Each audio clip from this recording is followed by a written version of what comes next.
Salut, Team Astro! Comment ça va? On dirait que ça fait une éternité que je suis venue ici. Oh oh, ça, c'était pas prévu. Je m'étais même préparée d'avance. Bon. Qui est là? Qui est là? Qui est là? Salut Audrey Yahoo 2025. Oui, 2025 est une année de un grand chiffre, de transition, de transformation, mais d'abord et avant tout de dissolution. Je suis contente que tu sois excitée par la chose. Salut Claire, bonne année. Bonne année, ma belle Brigitte. Je suis contente que tu sois là. Salut Chantal. Allô Mélanie. Bonne année. Allô les femmes. Je dis les femmes, le féminin l'emporte hein, dans notre groupe. Il y a quelques hommes. Salut Mélanie Hazel. Bonjour, bonne année à toi aussi. Je laisse les gens arriver. Je sais, le midi, c'est bon pour certaines, pas bon pour d'autres. Fait qu'il y en a qui le regardent en replay, puis c'est bien correct. Bon, c'est en ligne sur, je suis assez primée. OK? Là, ça a été rough, moi. Euh, Et je dis ça avec humilité et ouverture et vulnérabilité. Et tout en sachant que c'est ce qui se passe en haut. Fait que c'est comme si le Mercure rétrograde et Mars rétrograde, à un moment donné, il y a une semaine, là, c'était les deux en même temps. C'était rough. Parce que mon soleil est en Vierge, hein? Qui est le boss de la Vierge? Mercure. Mercure rétrograde, oh, ça affecte. Mars rétrograde qui est dans ma maison 9, qui va dans la 10, qui revient dans la 9. Pourquoi je vous parle de moi? Pour que vous puissiez le refléter dans votre carte à vous aussi. Je serais curieuse de vous entendre sur vous, votre mois de décembre versus votre début de janvier. Y a-t-il même une différence dans votre énergie? Curieuse. Juste ça, là. Juste ça. Salut Chantal, salut Mélanie. Allô Louise, bonjour, bonne année à toi aussi. Euh, donc, ce Mercure rétrograde est terminé, mais le Mars rétrograde, on est encore dedans. Donc, quels sont ces trois ateliers que j'ai mis sur pied pour janvier 2025? En fait, ce sont les énergies Astro 2025. Je vous le dis d'entrée de jeu, on a 3 jours vraiment fort remplis, super riches, grâce à ce qui se passe en haut. C'est une année hors de l'ordinaire. Donc, je voulais pas juste dire extraordinaire, mais comme je le dis souvent, c'est vraiment, oui, c'est extraordinaire, car c'est hors de l'ordinaire. Ça ne s'est jamais vu. Ever. Vous savez, avec mon logiciel Solar Fire d'astrologie, je peux retourner à des dates, c'est genre 3000 ans. Là. Ce que nous allons vivre cette année n'a jamais été vu. Point. Mic drop. OK, je vais tout vous raconter pourquoi. Nous allons avoir 3 jours, puisque je vais vous parler de 3 thèmes en particulier. Donc, aujourd'hui, je vais vous expliquer quelles sont ces grandes énergies qui transitionnent et qui créent cette nouvelle ère. C'est la fin d'une ère pour embarquer dans une nouvelle ère. C'est pas des jokes. Je suis très excitée. On va parler des nœuds, on va parler de l'éclipse, on va parler de tout ce qui touche l'air. Car c'est une année où, en effet, l'air, l'élément de l'air, va prendre encore plus de place dans l'innovation, ultimement pour améliorer les connexions. Demain, on parlera de l'eau qui devient le feu qui redevient de l'eau. OK, fait que notre instinct, notre intuition, notre action, notre création, comment on vit tout ça? Comment est-ce qu'on passe d'un signe d'eau à un signe de feu? On va aller visiter ça. Et mercredi, on va parler des rétrogrades. Il y en a une trolley, comme d'habitude, mais c'est particulier cette année d'avoir, parce qu'une rétrograde de Mars a lieu tous les 2 ans et quelques jours. Une rétrograde de Vénus a lieu tous les 18-19 mois. Donc, les deux arrivent back à back. Nous allons terminer la rétrograde de Mars et nous allons entamer la rétrograde de Vénus au début mars. C'est fascinant, là. Fin février, 23 février, fin de la rétrograde de Mars.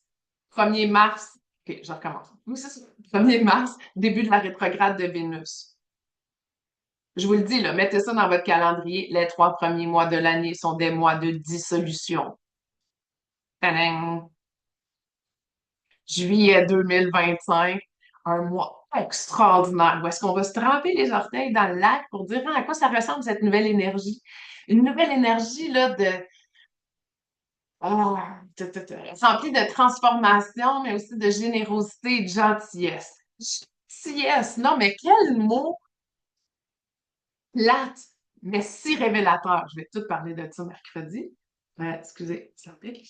Et voilà, donc l'ensemble de nos 3 journées va donner le ton sur ce qui va se passer en 2025, qui est un prélude à 2026 où nous allons naître ou renaître. OK? Fait qu'il y a comme une conception en ce moment.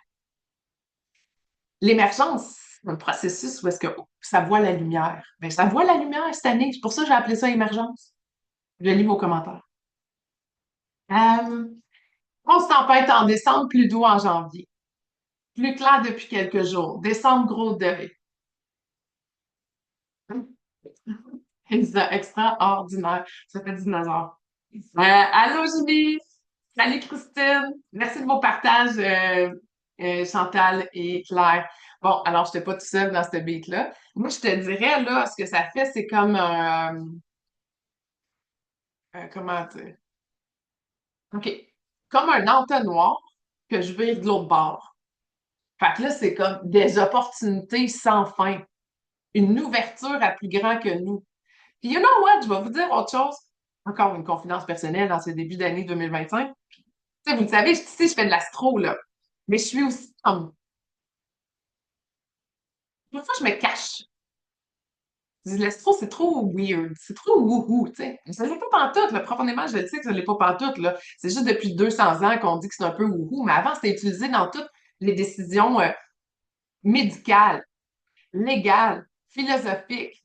C'était des jokes, là. C'était vraiment tous les astronomes étaient aussi des astronomes. Des Jung, qui a inventé la psychologie analytique, il basait les 4 types de personnalité sur quoi? Mais ultimement sur les 4 éléments. Et les 12 archétypes qui ont été créés, 12 signes astrologiques, 4 éléments fois 3 modalités égale 12. Comme c'est tout l'astrologie, puis by the way, il a étudié l'astrologie pendant 40 ans. Donc, l'astrologie était comme cachée. Puis là, c'est comme, on est un peu weird, ceux qui parlent de ça. Ben non, et c'est terminé le weirdness. Je viens même de passer à la TV dans mon coin de pays par rapport à assumer l'astrologie. Et donc, s'il y a une invitation ici, c'est assumer notre vérité. Je vais vous donner, comme je vous ai donné l'ordre du jour pour les 3 prochaines rencontres, n'est-ce pas? Et là, ce que je vais faire, c'est que je vais vous donner les thèmes. Bon. Accueillir la transformation. On va parler de ça aujourd'hui. Demain, on va parler du deuxième et troisième thème qui sont l'intuition qui rencontre l'action, l'action qui rencontre l'intuition. À quoi ça ressemble? Il y a moins de tête là-dedans, hein? Créer des liens forts, la compassion, le sentiment d'appartenance. On va tout aller visiter ça. Pourquoi? Parce que Jupiter arrive en cancer cette année. Et finalement, marcher son chemin dans la vérité. On va l'évoquer pendant les 3 jours. Je vais l'évoquer aujourd'hui. Donc, y a-t-il des questions? Plus calme pour Mélanie. C'est drôle parce que moi, mon genre de plus calme, il est comme plus énervé. Je m'explique. Il y a comme un calme à l'intérieur de moi qui fait que je suis plus dynamique et extrovertie. Et il y a un calme ici. Alors que quand il y a une tempête intérieure, je touche, touche, touche, touche, touche. Je sais pas, ça fait ça, vous? Encore là? Nous sommes tous différents. Allez regarder votre carte du ciel pour voir si à la base, est-ce que vous avez une carte du ciel qui est de jour ou de nuit? Comment est-ce qu'on sait ça? Votre carte du ciel est coupée en deux par la ligne du milieu. C'est l'horizon. Si la majorité des planètes dans votre carte du ciel sont en haut de l'horizon, incluant surtout votre soleil, je dirais, là, mais on peut rentrer dans plein de détails, vous êtes davantage extraverti. Ce qui est sous l'horizon, vous êtes davantage une personne introvertie. Donc, je rentre dans les énergies. Est-ce que tout le monde a eu son document qui s'appelle les dates clés de 2025? Écrivez Shift et pour celles qui ne l'ont pas eu, et je vais vous l'acheminer ou quelqu'un de mon équipe vous acheminera ce document. En décembre, j'étais totalement dévouée à la famille. Janvier délicieux, plus de retour à moi, plus libre. Liberté, liberté, parce que Pluton est en Verseau. Bon, je pensais pas chanter, là. Bon. Donc, qu'est-ce qui se passe? Pluton est arrivé en Verseau en mars 2023. Il est revenu rétrograde en Capricorne. Il est revenu en Verseau en janvier 2024. Il est revenu Capricorne. Puis pour de bon, en novembre 2024, il est en Verseau. Pluton prend 248 ans pour faire le tour de la roue. Fait qu'aujourd'hui, je vais vraiment parler des thèmes que j'ai parlé précédemment, là. Ça va plus être en lien avec l'air, ça va plus être en lien avec l'innovation, la technologie, avec notre propre vérité. OK? Fait que je suis très Pluton-Uranus aujourd'hui. Je vais être très Neptune, Saturne demain, puis très Jupiter puis rétrograde mercredi. OK, fait que Pluton. Fait que Pluton, là, Soleil, Mercure, Vénus, Soleil, Terre, Mars, Jupiter, Saturne, Uranus, le coup de même, c'est qu'il est rond, c'est un pont qui nous amène de l'autre bord de ce qui est invisible. On ne voit pas Uranus avec nos yeux. Neptune, Pluton. Pluton, 248 ans pour faire le tour de la Lune. Donc, s'il bouge et il change de signe, it's a freaking big deal. OK? Donc, il s'en va dans un signe de l'innovation, de la révolution, de la collectivité, dans le sens de communauté, dans le sens d'un sentiment d'appartenance, de la tribu, du groupe, de l'amitié, de l'innovation, de la physique quantique, de l'énergie, de l'électricité, de l'astrologie, entre autres. Il est guidé par qui? Il est guidé par Uranus, qui est en train de terminer son périple dans le signe de terre du Taureau. Et il va arriver je ne vais pas dire n'importe quoi, le 7 juillet prochain, dans le signe du Gémeaux, un autre signe d'air. L'air et l'air, ensemble, c'est super. On appelle ça un trigone. C'est deux signes d'air. Donc, si Pluton est guidé par un Pluton transformation, destruction, rénovation, destruction, recommencer, le phénix qui renaît de ses cendres, le chenille qui devient papillon. Fait qu'on a compris le principe, là, détruire pour mieux recommencer. Fait que transformation est guidée par Uranus, l'authenticité, le réveil, l'éveil. Lui aussi, le changement. Il s'en va dans un signe d'air. On s'entend-tu que l'air va être exacerbé? Qu'est-ce qu'il y a dans l'air? C'est intéressant de voir que les poissons, ils savent pas qu'ils sont dans un bocal d'eau. Mais nous, les humains, on réalise pas qu'on est dans un bocal d'air.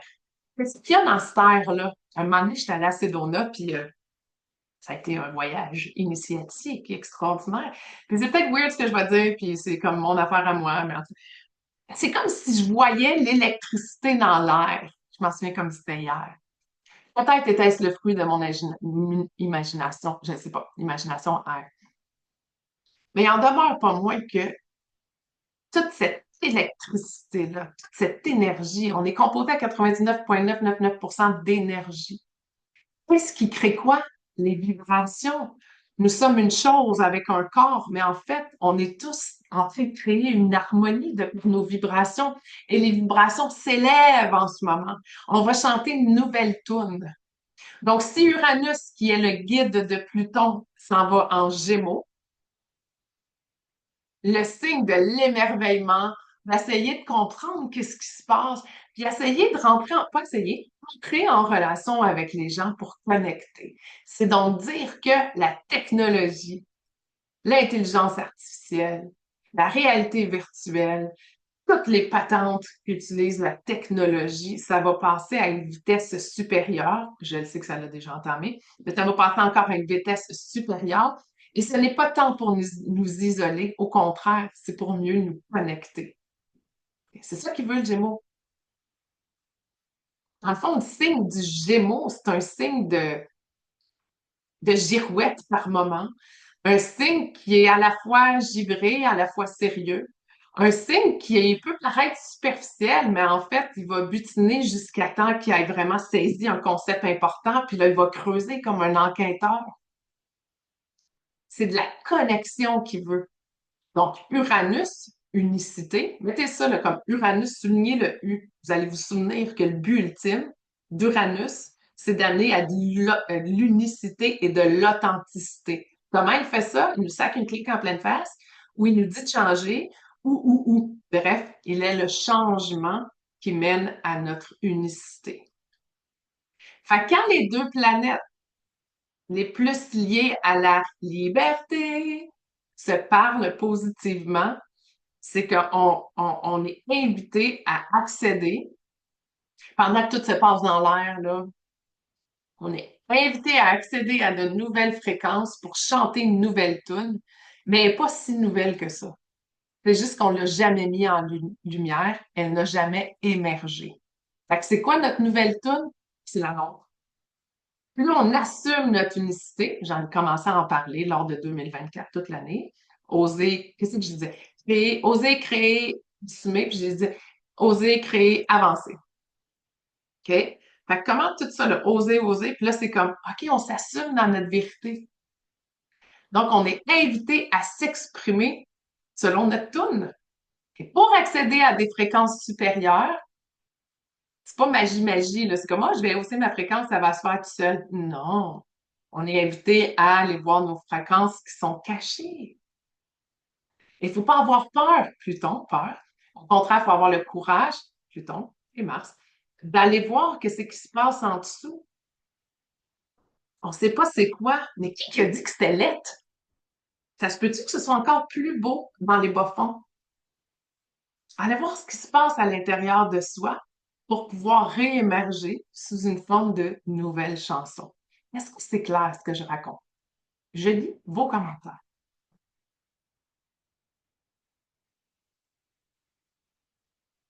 Shit, yeah, yeah, yeah. J'ai une amie qui a écrit shit puis shit. Je trouvais ça drôle.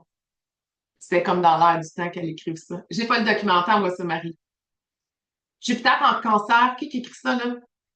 Mélanie Lalonde, Jupiter en cancer, mon soleil est en cancer. Oh! Donc, Jupiter, ça lui prend 12 ans à faire le tour de la roue. OK? Fait que je vais juste vous les donner vite, vite. C'est pas si vous vous souvenez pas de ça. Je veux juste que vous catchiez le concept. Plus une planète est loin, plus ça lui prend du temps à faire le tour de la roue.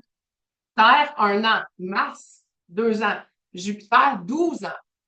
Saturne, 30 ans. Uranus, 84 ans. Neptune, 165 ans si je ne m'abuse. Pluton, 248. Fait qu'on revient à Jupiter. Si tu as ton soleil, Mélanie, en cancer, Jupiter, ça fait 11 ans qu'il n'est pas venu dire bonjour à ton soleil. Puis Jupiter, c'est l'expansion, c'est l'abondance, c'est la grande vision afin de quoi? D'évoluer. Fait que quand Jupiter, un des deux bénéfiques, l'autre bénéfique étant Vénus, vient toucher notre signe solaire, c'est comme il apporte full abondance. Sur quoi? Sur ta lumière, sur ton essence, sur ton potentiel. C'est beau.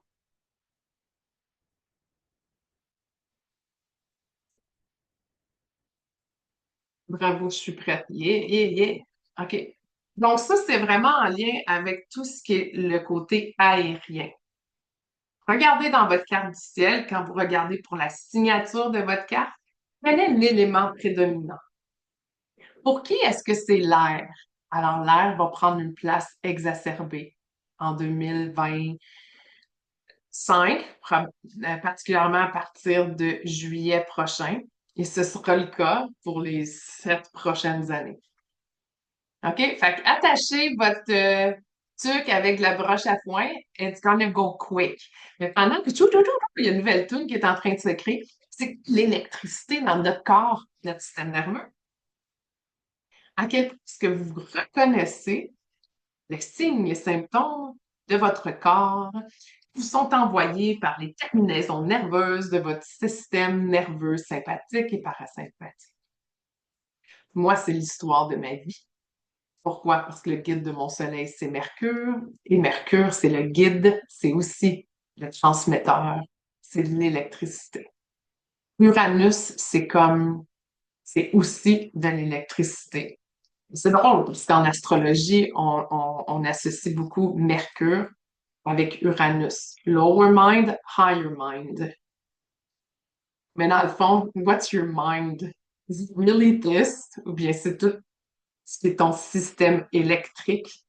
Ça fait qu'on a une chimie avec quelqu'un. J'ai l'impression que je te connais depuis toujours. Ça fait 2 minutes que tu l'as rencontré. Ce qui fait qu'on a une chimie avec un gars ou avec une fille, peu importe, une chimie amoureuse. Cette chimie-là, cette électricité, avez-vous déjà vécu une forme de fourrure électrique dans votre corps? Toute cette électricité-là, mais on est fait de ça. Donc, de venir apprivoiser cet outil-là, c'est fondamental. Et j'en parlerai au cours de 2025. Je suis présentement fascinée par le sujet. Euh, Claire qui dit, donc dans cette vie, je ne verrai pas, c'est une bonne question, ça, Claire, je ne verrai pas Pluton en Scorpion. En fait, tu l'as déjà vécu. Pluton était en Scorpion au début des années 80 pendant pas tant de temps que ça, en fait. Là, je m'en souviens plus des dates, j'ai déjà fait un topo là-dessus. Fait que c'était quelque part dans mes affaires, je m'en souviens juste plus. Fait que c'est passé. C'est passé. Euh, Ceci dit, si Pluton est aujourd'hui en Verseau, c'est qu'il fait un carré avec ton Scorpion. Il y a un carré de Pluton, c'est fort activateur et ça oblige à la transformation. Ce que ça fait concrètement, ça t'invite à aller dans tes basses fréquences, voir des affaires cute, peut-être moins cute, mais des zones ombragées pour remonter plus haut. On aime ça, des activations. C'est tough peut-être sur le plan humain, j'en conviens, mais il y a quelque chose qui nous permet d'évoluer. Ça, c'est hot. Oui, électrique, deux vierges ensemble. Oh, deux vierges ensemble. Tu me poses la question ou tu commentes comme quoi l'énergie peut être dans les flamèches? Bon, fait que ça, c'est je te réponds puis je te répondrai. Ça, c'est mon premier topo, vraiment en lien avec Pluton et Uranus. C'est sûr qu'au courant de l'année, je vais y revenir plus en profondeur, mais pour un point de vue thématique, on a une bonne idée. L'autre, OK. Fait que Pluton, Uranus, Saturne et Neptune qui vont aller en bélier, j'en parle demain, puis je vais parler des rétrogrades. Mais là, il y a un autre shift extraordinaire qui arrive comme le 11, là, je faisais les énergies de la semaine. C'est quand le 11, on est 6. Je pense que c'est samedi. 6, 7, 8, 9, 10, 11. Oui, c'est samedi. Donc, il y a un shift énergétique des nœuds de la Lune. Mais qu'est-ce qu'un nœud de la Lune? Soleil, Terre. On tourne alentour de la Terre. La Terre tourne la Lune. Quand, vous voyez là le rond que ça fait, en fait, c'est ovale. Chaque fois que ça se touche, chaque fois que la Lune passe là, on appelle ça un nœud, la Lune. Fait que si ton nœud de la Lune à ta naissance était là, ça prend 18,6 ans avant qu'il ne revienne au même endroit. Donc, pour tout le monde, dans la société, la population, les nœuds de la Lune vont changer d'axe le 11 janvier, comme c'est demain matin, ça. Et le nœud nord, notre direction, la destinée collective, qui passe du bélier, que j'aimais bien appeler croître, améliorer sa conscience de soi, va retourner dans l'énergie du poisson, qui est la conscience collective, qui est la vastitude des émotions, qui est tout, qui est la création, qui est la créativité, qui est la générosité, qui est l'intuition, qui est l'imagination, qui est la foi, qui est l'espoir. Dans le fond, c'est tout ce qui est comme invisible, qui est plus grand que nous. OK? En même temps, le nœud sud, by the way, c'est avec les nœuds qu'on fait des éclipses, fait que j'ai rien dans le son. Le nœud sud, lui, pendant que ça shift de même, il shift où? En vierge. Donc, le nœud sud, c'est de se libérer de ce qui ne convient plus pendant les 18 prochains mois, donc jusqu'en août 2026. On va être invité à laisser partir les basses fréquences de la Vierge. La Vierge qui est reconnue comme étant une personne excessivement plate, et contrôlante et perfectionniste. Il y a un peu de ça. On s'entend que c'est pas rien que ça. Donc, c'est quoi les basses fréquences de la Vierge? Oui, il y a le contrôle, il y a le perfectionnisme, il y a de l'exigence. Les travaux de Brené Brown, elle parle souvent du perfectionnisme. Dans le fond, c'est parce que ça a rapport avec l'ego. Parce que c'est comme, tu penses que c'est jamais assez bon, mais dans le fond, c'est parce que tu veux pas te faire juger parce que tu fais. C'est pour ça qu'elle veut tout le temps contrôler puis être parfaite. Parce qu'elle n'ose pas se montrer comme elle est. Parce que quand t'es rien que là-dedans, qu'est-ce que tu fais? Tu contractes et tu fermes. Il n'y a rien qui va se passer. C'est comme hermétique. Hermétique. Hermès. Hermès, c'est Mercure. Comme hermétique. faut s'ouvrir. Et la Vierge, là, où est-ce qu'elle est à son meilleur, c'est quand, au contraire, elle met sa tête, l'intellect de Mercure, au service de ce qui se passe par en dedans, son corps. C'est un signe de terre. Afin d'accéder à quoi? Sa présence. Cet axe-là, l'invisible avec le très, très visible. Un mot qui peut être intéressant pour la Vierge, c'est les processus. Un mot qui est intéressant pour le poisson, c'est l'intuition, l'imagination. Fait que comment rentrer dans un processus, l'imagination, c'est ce qui se passe entre les deux. C'est intégrer que les forces invisibles existent puis qu'elles peuvent être matérialisées sur le point de vue humain. Donc, le mot-clé de cet axe-là est l'intégration. Donc, si on passe notre vie en train d'être dans un autre monde, on n'est pas en train de payer nos billes puis faire l'épicerie. Si on passe notre vie à juste faire de l'épicerie puis jamais à accéder à plus grand que soi, we're missing out. Comment est-ce qu'on fait pour intégrer les deux? On a 18 mois pour l'apprendre. Donc, les éclipses, c'est vraiment le nœud nord qui est en poisson. On est invité à aller là pour se libérer des basses fréquences de la Vierge. Entre les deux, l'intégration. Les éclipses, elles auront lieu le 14 mars et le 28 mars, ainsi que le 7 septembre et le 21 septembre. Pourquoi je parle d'éclipses? Parce que c'est grâce au nœud de la Lune qu'on peut savoir quand auront lieu les éclipses. Car il y a une éclipse lunaire et une éclipse solaire. L'éclipse solaire, ça le dit, le Soleil est éclipsé. Par quoi? Par la Lune. On passe devant. Alors que l'éclipse lunaire, c'est en lien avec la Terre et l'ombre de la Terre. Ce sont deux moments super importants dans la vie. On dit que le portail est grand. Le filtre entre le monde visible et invisible est un peu plus léger, moins opaque. S'il est plus translucide, justement, en plus dans une énergie de poisson, Jesus Lord, ça va rentrer au poste. Fait que c'est une année où est-ce qu'on accède vraiment, vraiment, vraiment beaucoup à notre intuition. Je vous invite donc d'un point de vue astro, mais je vais lire vos commentaires avant. Bon, j'ai touché à trop d'affaires ici, là. OK.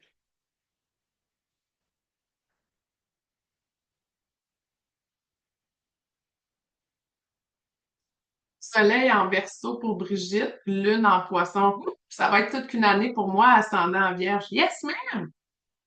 En effet. En effet. OK. Donc, les éclipses. Euh, Ce que je vous inviterais à faire, c'est d'identifier dans cette première journée, là, prenez votre carte du ciel, puis regardez c'est où les premiers degrés du Verseau, là, comme de 1 à 4 du Verseau. C'est là qui est Pluton transformateur. Il bouge très lentement. Regardez où se trouve le signe du Gémeaux, les premiers degrés du Gémeaux, là, la fin du Taureau puis le début du Gémeaux. Uranus va changer en Gémeaux. C'est quoi la maison où est-ce qu'il y a le signe du Verseau? C'est quoi la maison où est-ce qu'il y a le signe les premiers degrés du Gémeaux? Ce sont les deux thèmes qui seront vraiment fortement touchés par cette transition. Maintenant, faites le même exercice avec Vierge et Poisson. Puis là, vous pouvez mettre une ligne droite là, dans votre carte du ciel. Ça va être l'axe, la polarité. Polarité qui est un concept d'illusion de monde de 3D, là. Il n'y a pas de polarité. C'est comme tout est pogné là. C'est juste que nous, on a séparé les choses. Dans cette séparation-là, au milieu se trouve l'intégration. Il est où cet axe-là? Vierge, poisson. Ce sont les thèmes qui seront abordés lors des éclipses. Voilà. Euh, donc, aujourd'hui, ce que je veux vous dire, c'est que le grand shift, il a déjà commencé il y a quelques années. On rentre carrément dedans. Que le mois de juillet va être super important. Que toute la composante de ne pas avoir peur de l'innovation technologique, au contraire, embarquer dedans. Puis toutes ces particules qui deviennent des vagues, nous aussi, on est des particules qui sommes des vagues, en fait. Quelle chanson est-ce que vous avez le goût de chanter? Et donc, on est invité à accueillir la transformation qui a pour but de mieux connecter un avec l'autre, thème qui va être récurrent au cours des 3 prochaines journées. Et celles qui me connaissent savent que je dis tout le temps, on marche notre chemin, right? Marche ton chemin, marche ton chemin. Laisse-le marcher son chemin, let it be. Qu'est-ce que tu fais à laisser tout le monde entrer sur ton chemin? C'est quoi, là? Qu'est-ce que tu fais à piétiner sur le chemin des autres? On a un chemin, on peut marcher main dans la main sur notre chemin. On marche notre chemin. Ce chemin-là est en constante évolution. Encore faut-il être prêt à voir ce qui peut s'arriver de nouveau. Si on marche avec des œillères, on regarde nos pieds. Correct, là? Des fois, c'est le temps. Des fois, il faut se regarder les pieds, là, si on veut pas tomber. Sauf que, il y a quelque chose là de plus grand que nous. C'est comme marcher notre chemin, être en auto sur l'autoroute. C'est comme on embarque dans une fusée, la gang, là, comme. C'est beaucoup plus vaste qu'on peut l'imaginer. À quoi ça ressemble quand vous montez sur votre chemin? Vous utilisez quel moyen de transport? On est dans l'air cette année pour plusieurs années à venir. Cela dit, demain, on va en parler. Le feu et l'eau vont être très présents. Cueillir cette transformation, pourquoi pas la créer? Après quoi vous attendez, vous pouvez le créer tout seul. Et l'autre aspect, c'est toute cette notion donc de marcher son chemin dans sa vérité. Personnellement, j'ai donc décidé de m'assumer fois mille dans l'astrologie, même dans le monde corporatif où parfois j'ai la joie et le bonheur de travailler. J'ai même des clients, clientes qui m'embauchent pour venir faire des trucs de groupe, des team building, des après-midi de communication en parlant d'astro. Et ceux-là, je leur dis merci et respecte d'oser. Les croyances, les croyances, OK, c'est tout un concept mental. On va, on va décrencher ça, là, ces croyances-là, au cours des prochaines années, puisque toutes nos pensées, au fil du temps, deviennent quelque chose que l'on croit, qui forge notre personnalité et donc notre réalité. Ça prend le bord.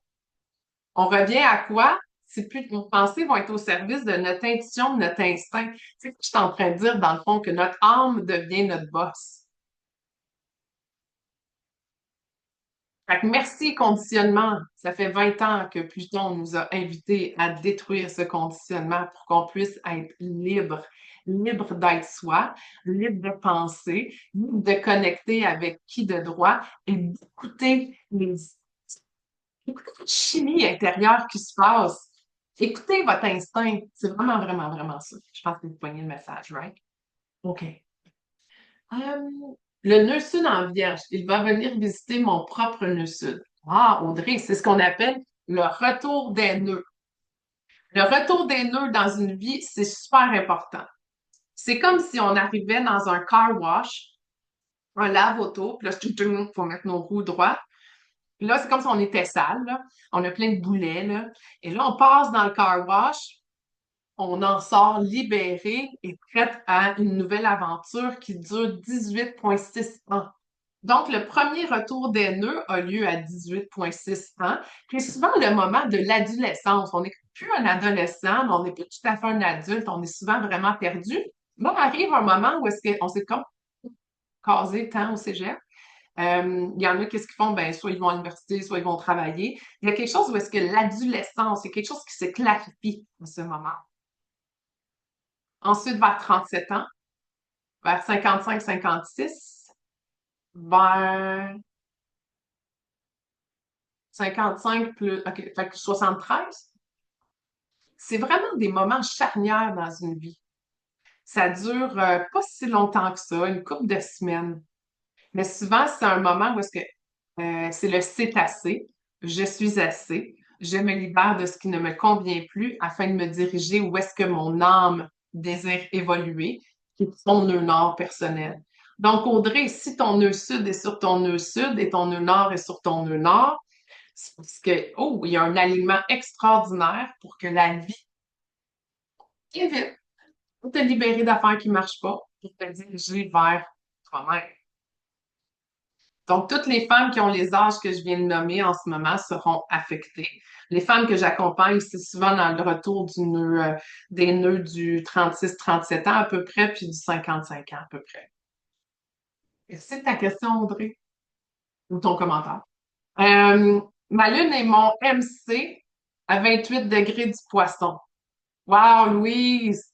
Oh là là là là! OK. Donc, si ton MC, un MC, ça veut dire un milieu de ciel. Il y a deux. OK. On connaît tous notre soleil. C'est notre signe astrologique. En astrologie, si vous me suivez depuis un bout de temps, vous savez que ce sont les piliers qui donnent un grand indicateur de votre personnalité. Certains appellent ça la trinité, la triade. J'appelle ça les piliers. Soleil, lune, ascendant. L'ascendant est un point dans le ciel qui était à l'est au moment de votre naissance.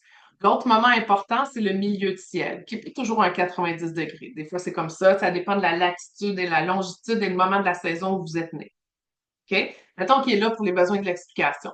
Ces deux points-là, je ramène ça, j'ai trop de grands bras, euh, sont les points les plus importants de votre carte du ciel.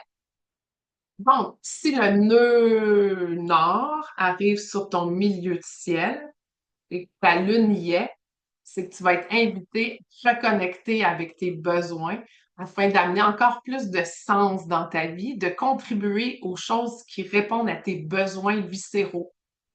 On peut avoir plein de désirs, c'est le fun. Mais on peut avoir aussi plein de besoins. Puis comment est-ce que les besoins et les désirs peuvent matcher? Mais chose est sûre, on est dans un aspect de contribution ici. Fanny qui dit ouf! Soleil en bélier, lune en lion et ascendant en vierge. Donc, le bélier, ça va être important pour toi cette année. Donc, je vous laisse avec ceci comme premier atelier. Je voulais pas que ce soit trop long non plus. On se retrouve demain. Ce que je veux que vous gardiez aussi en tête, c'est que pour les prochains 3 mois, on est vraiment dans un esprit de dissolution.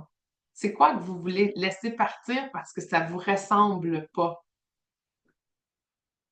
Des fois, c'est des concepts qu'on s'est fait comme imposer. Qu'on trouvait qu'il y avait de l'allure, mais fondamentalement, ils n'ont plus d'allure. Le premier ministre vient d'annoncer son départ. Ça, c'est pas de la dissolution pour un pays, je sais pas c'est quoi. La dissolution pour lui-même, pour son parti, pour le pays. Donc, on n'est pas premier ministre ici présentement. On est notre propre personne avec notre petit entourage familial, notre job, puis tout. Lui, c'était le boss du pays. Là, il y a d'autres boss de grandes compagnies. Fait que c'est quoi le cercle d'influence? Qu'est-ce qui demande à être dissous pour qu'on puisse le recréer comme ça nous tente? Parce qu'en astrologie, as above, so below, as without, so within. C'est un, Notre vie est un reflet de notre intérieur. C'est ça. Alors, marchons notre vérité, tout le monde, en assumant les besoins et les désirs de notre âme. On laisse place à la dissolution pour les prochains mois. Cassez pas trop le basic pour les actions à prendre, OK? On n'est pas là. On est dans la dissolution. Sérieux, quand même. C'est pas tant important en ce moment. Il y a le changement des nœuds qui arrive au 11 janvier. Et on est encore dans une rétrograde de Mars. Après, c'est une rétrograde de Vénus. Fait que c'est pas tant important là, de savoir les prochaines actions tant que ça à prendre. On réfléchit, on laisse partir. Sur ce, je vous souhaite une magnifique journée. Commentez, partagez. Je vous retrouve demain à midi pour 2 autres gros placements extraordinaires. Et bonne journée tout le monde.